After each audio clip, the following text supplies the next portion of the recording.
Lockheed Martin is leading the way in advanced materials and nanotechnology development, enabling a broad base of revolutionary capabilities in multifunctional materials and structures, novel sensors and electronics, and energy storage.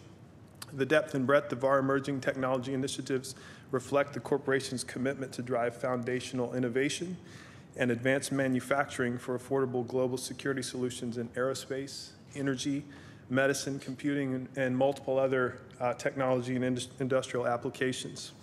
I highlight a few core technology transitions. I was pleased Mike also noted we have been able to transition advanced materials and nanotechnology into air, space, sea, and land already.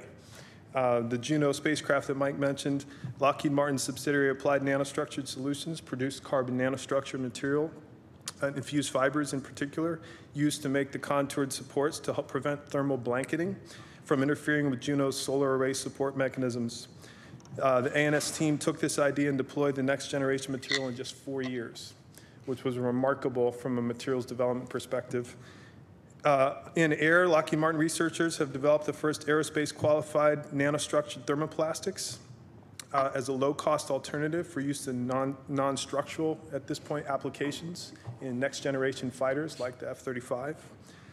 We're also working on and have successfully redesigned one of our unmanned aircraft systems using nanocomposite materials for both improved performance and, frankly, lower cost.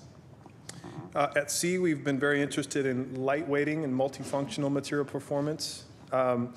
We have transitioned some similar carbon nanostructured materials for replacement of cumbersome jack and ensign staffs on the Navy littoral combat ship.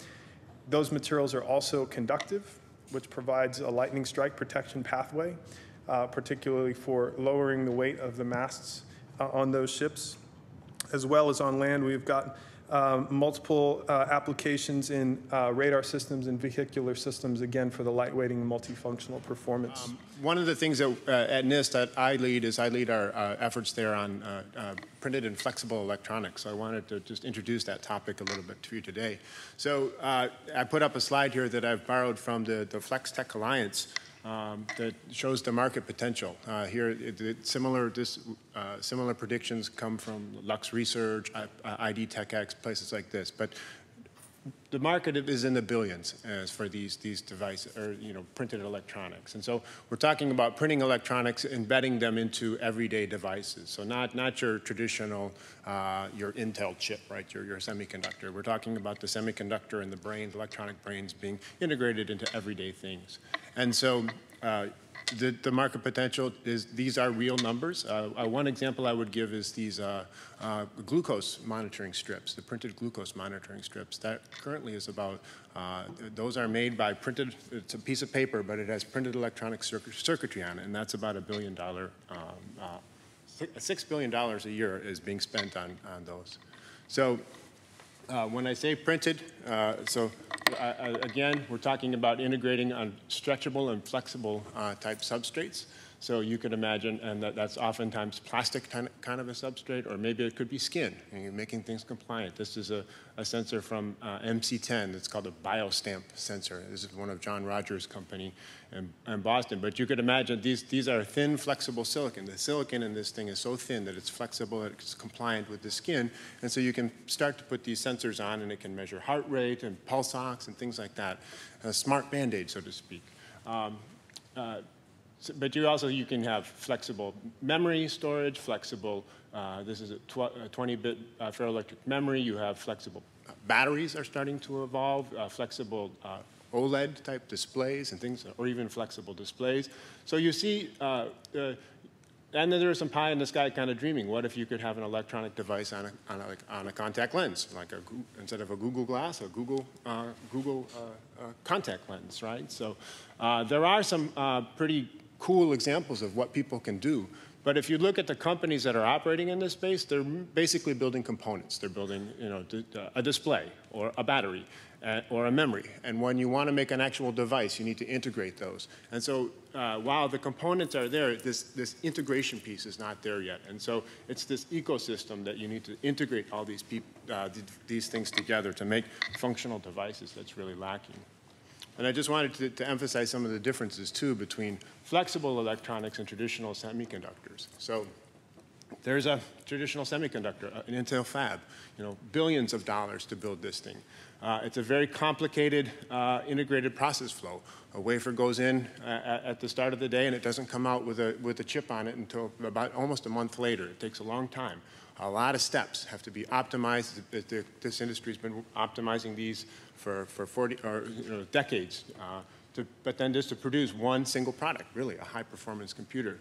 But what about if we had a flexible electronics lab where the costs are much, much less? Right? You're talking about leveraging print technology, so borrowing from the graphics community, so things like inkjet or gravure printing, those kind of things, where you can print your electronic device on a flexible substrate. And these printing techniques are infinitely, you can rework them very quick. Like, I mean, when you print a newspaper, it's different every day. So, one day you could be printing one type of device, and next day you could be printing another type of device. It's not a single dedicated use fab, it's a multi-use. But again, it's the nascent manufacturing ecosystem that it's there, but it needs facilitation.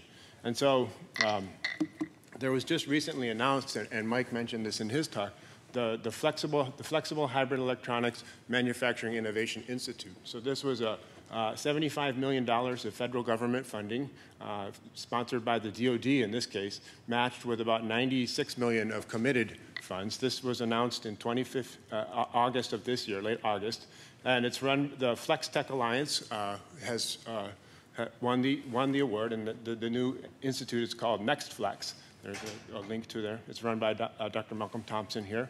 And what you can see is that there's almost 100 companies that are on this, right, on this chart. These are the different, they were all committed partners in the proposal. And they're all parts of this ecosystem trying to commercialize, take things from what they call the MRL 4 to 7 kind of technology manufacturing readiness levels.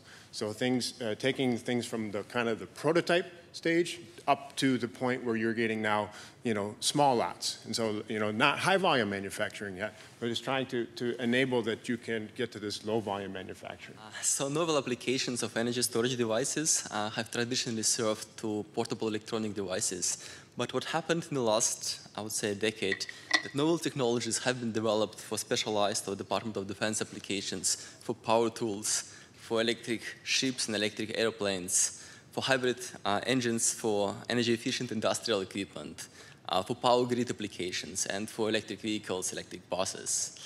And this growth of the markets created over $25 billion of current market for lithium-ion batteries alone, which is expected to grow to over $1 trillion by 2040. And in order to accelerate this kind of technological revolution, you'll have to use lots of nanotechnological approaches. Let me give you a few examples here. So traditional batteries, traditional materials used in commercial batteries, they approach their theoretical limits. So you cannot pack more energy per unit volume. In order to use new materials, you have to use nanocomposites because traditional approaches simply don't work.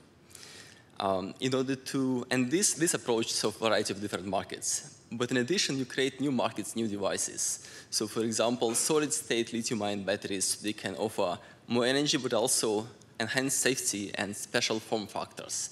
And these are particularly interesting for implantable small devices. For flexible electronics, ideally you would like to have flexible batteries as well. And these batteries should be safe, should be robust, should provide high power, high energy capabilities. And so you have to develop these new technologies to serve this market. And finally, these multifunctional batteries for smart textiles. In order to do this, in order to provide new capabilities to textiles, to sense, to respond, to communicate, to provide lighting, you have to have energy storage solutions integrated into textiles. And this also require nanotechnological approaches. So thank you. Integrated circuits are an amazing combination of a bunch of physics challenges. On the large scale, we have things like mechanical reliability, and on the small scale, we have individual transistors that are now running into quantum mechanical limits in that they're only a few nanometers across. Of course, there's a huge span in dimensions here, and that's actually made up by a whole bunch of metallic interconnects and wires. And this is a region where we have a lot of technological limits right now, in that these wires are causing heating, consuming way more electricity and power than we'd like, and they're also slowing the whole process down.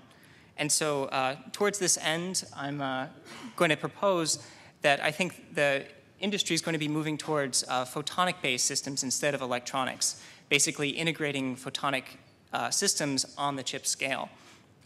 And that has a number of benefits across the board. So obviously, photons are much faster than electrons. You can now transmit data at the speed of light. They're also much easier to pack more information into a given waveguide. And photons can also travel incredibly long distances without losing any of their energy. And so they're much more energy efficient in their transfer, and so you have much cooler operating chips. However, there are challenges in this space, largely located about the idea of confining light to very small volumes. Light generally doesn't want to be much smaller than its own wavelength, and so this so-called diffraction limit sort of limits the size of your devices and components. So you're going to have to really redesign what we use for a nanophotonic source or the detector. If you want to do optical logic applications, you're also going to have to design new modulators and diodes that take these dimensions into account and also somehow impart directionality or a favorable directionality into light, which normally doesn't have these things.